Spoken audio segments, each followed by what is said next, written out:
magandang tanghali sa inyong lahat. Ito, magluluto tayo ngayon ng kilawen, no? Kaya igado. Hindi ko alam guys kung anong luto, basta yan.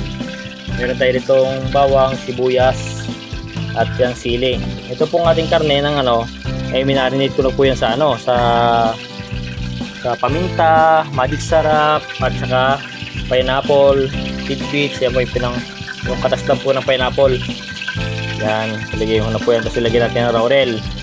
At lalagyan din natin guys ng grino. Yan, Argentine liver spread. At tara guys, mag-gisa na tayo. Nilagay ko na po yung ating bawang. At sunod na natin yung ating sibuyas guys.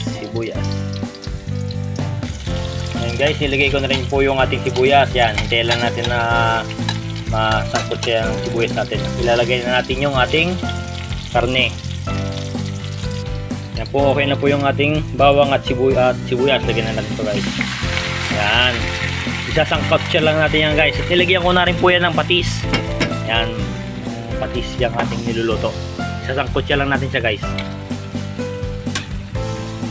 Yan na guys, sinalo-halo ko na po yan. Tatakpan po muna natin. Yan, hintayin natin siya masangkot siya guys.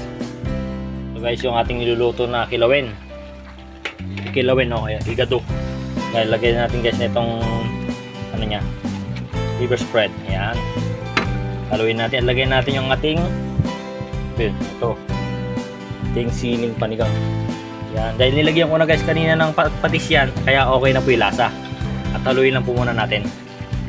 Yan na guys, lagyan natin ng konting suka. Yan po, malapit na maluto yan guys. Tatakpan lang muna natin pagka nalagyan ng suka natin. Yan, kilawen, masarap niyan guys. Tatakpan muna natin.